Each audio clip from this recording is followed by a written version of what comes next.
Okay, welcome back everyone. So then, this is a short horror story called Selfies. It's very relevant in this time, this day and age.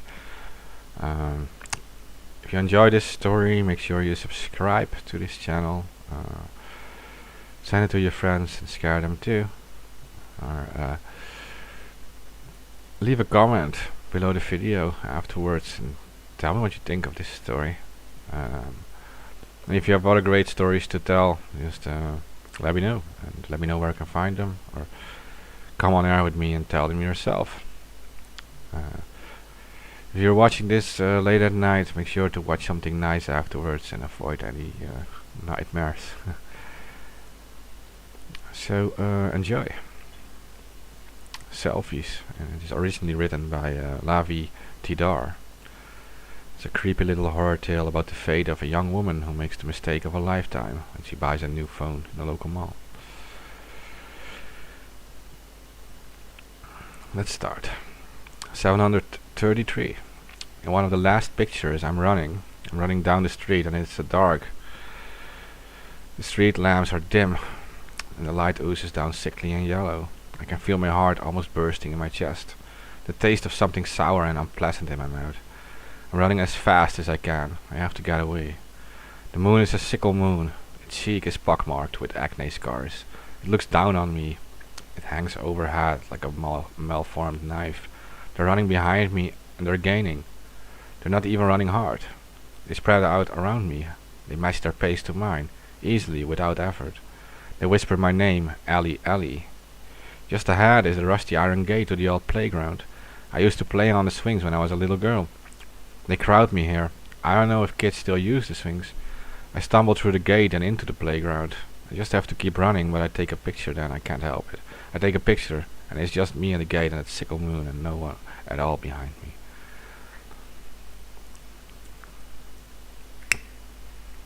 I heard this story about a girl who went mad a few months ago. What girl? Her name was Ellie and she was in my year at school. I didn't see much of her after that, until they found her dead at the bottom of the old playground down my street one night. A few months ago. Oh, I'm really sorry. It's alright. I didn't really know her that well. What was funny was when I saw her, it was only for a moment before they zipped up the bag and they took her away. It was her face, see? It was the scariest thing I ever saw, her face. Here, look. Just before they zipped her up, I took a photo. Look. That's disgusting. I didn't put it on Facebook or anything. Are those eyes? What's she doing with her mouth? I think she's screaming. She was still holding her phone when they found her, even though she was broken up pretty bad. My cousin Dan works in the lab and he said there were thousands of pictures on her phone. Thousands and thousands. He said the police could construct her last few months almost moment by moment following the pictures. They were mostly selfies, but some of them were pretty weird. Dan said maybe someone photoshopped them. After a while they didn't even make sense. That's pretty vain though, I guess. You know what the really weird thing was though? What? A couple days later, I was in the supermarket and I thought I saw her. She was standing in the aisle by the cereal shelves and she was talking on her phone. She was holding a box of crunchy nuts. I had this really queasy feeling when I saw her. I mean, it couldn't be her, right? And it was like she knew I was standing there and she turned and she gave me this smile. She had these uneven white teeth and she had her hair in this sort of fringe. She used to be really pretty. When she turned, she looked directly at me and it was her eyes. They were like eggshells, without pupils or an iris. They were just entirely white and empty and flat, and she smiled. You're making it up. I had a can of Coke in my hand and it fell down and burst open and there was a mess. When I looked up again, she disappeared. Did you pay for the Coke? Yeah, I paid for the Coke. They buried her a few days later. I didn't go to the funeral. I mean, like I said, I never really knew her all that well anyway. Number 1. This is right after I buy the phone. The shop behind me has a sign that says previously owned. I don't know if that is his name or it's just a description, but it's accurate all the same. I'd gone to the mall just browsing. At the back of the lower level, all the way back, the shop turns dusty and dark. There's a baby clothes store that hasn't been seen a baby in years, and a shop for vegan supplies, and a video store that's permanently shut. I'd not noticed this particular shop before. I go in and it's filled with strange objects and all sorts of knickknacks, weird clockwork devices and creepy voodoo dolls, and paintings of grotesque creatures like something on the cover of the paperback. At first I don't see anyone in the shop, but then I hear a cough, and this weird old guy with a long horse-like face and pale, watery eyes appears behind the counter, almost like he'd just been somehow cut off the shadows and given form and pushed into the light. And he coughs again and says, "Can I help you, miss?" I say, "I'm just browsing," and I see his face frown in displeasure and makes me feel uncomfortable. "You're very pretty," he says suddenly. I think I blush, and I shrug a little awkwardly. "No, no, really," he says. "Thank you," I say. "Here," he says. He brings something out from behind the counter, and it's so startling in the shop among all the old and dusty objects. It's a brand new phone. "Do you have one?" he says. "A phone? A phone like this one?" "No, no," I say. "I just have this old thing." "Then take this one," he says, "from me." "You mean for free?" "No," he says, and looks at me like I'm dim. "Of course not. I don't run a charity here. I mean, very cheap," he says, and he pushes the phone at me aggressively. "Take it." He scares me, so I take it, but as soon as I hold the phone I feel better. It feels so smooth and warm, and it fits snugly into my palm. I swipe across the screen and the icons blink back at me. I barely hear that awful man when he says the price, and like in a dream I take out some money and give it to him. He said I was pretty, but I guess I never thought of myself as pretty. I mean, I didn't give it much thought one way or another. I step out of this shop and suddenly there's a light around me and air. My finger itches. I hold up the phone in front of me and press the camera button, and it's like something in me wakes up for the first time and something inside me dies. I can't describe it. I don't need to. I press the button and there's the image instead. 736. In the last picture I'm dead. 112. Funny thing is, I go back to the spot where the shop was a few days later, and there's no sign of it. Here's me standing with a Cinnabon behind me, and the guy behind the counter says it's been there for the past year. In the picture I'm biting my lip and look worried. I had to keep clicking, I had to keep taking pictures, but the pictures were beginning to lie. 447. It was amazing, Ali, Noah says. He looks hooked up or something. He gives me this beaming smile. I say, "What are you talking about?" I snap a picture, me standing there looking vaguely irritated in his kitchen. He has petunias on the windowsill. I don't like the way the light catches them. They look ill and the sunlight is all blotchy. "Last night you were amazing," Noah says. He blushes. "Where did you learn to do that?" he whispers. "Come close." He comes close and puts his arms around me, and I can smell the smell of sweat and sex. And I push him away, and I can feel the tears coming, even though I don't want them to. And I say, "But I wasn't here last night, Noah. Don't you remember? I went to the movies with Shelley and I stayed at her place." And he says, "What?" And his hands drop to his sides, and then he smiles and says, "You're just fucking with me." And I burst into tears, and he stands there looking confused and then angry. And he comes to me again, and I push him away and run up the stairs to his bedroom and see the rumpled sheets and pinned to the mirror a photo. It must have been taken last night and freshly printed. And I'm posing for the camera naked, one hand held suggestively between my thighs while the other is out of sight holding the camera. In the picture I'm grinning into the camera, and my teeth are a predator's teeth, and my eyes are, but there's nothing in my eyes. And I pull the photo from the mirror and I tear it up into tiny pieces that fall to the floor at my feet. 73. Dinner with Mom and Dad and Noah. We're all smiling. Noah has his arm around me and he's grinning stupidly into the camera, and so am I. I'm feeling like there's a fire inside me, burning from the inside out, like light falling on a negative, and it's reaching everywhere, it's touching everything with light. 501. Me in front of the mirror, but the picture is all wrong. This is after I left Noah's place and gone home. I'm crying as I press the button, but the me in the mirror is smiling. 210. This photo is a little blurry because I'm running. I'm on the street and a man is pursuing me. 209. Blurry as I turn away from the man who's still speaking. 208. He has a nervous, excited voice and he keeps shouting at my phone.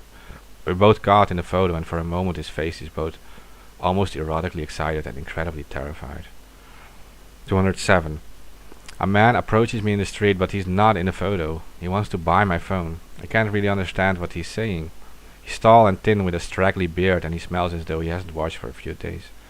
He says his name is Farnsworth and that he is a collector. He keeps asking me where I got my phone and do I know what it is.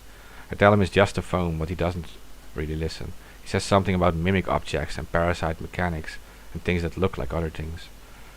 Dark chamber, he keeps saying, dark chamber, a camera obscura. I don't know what any of it means.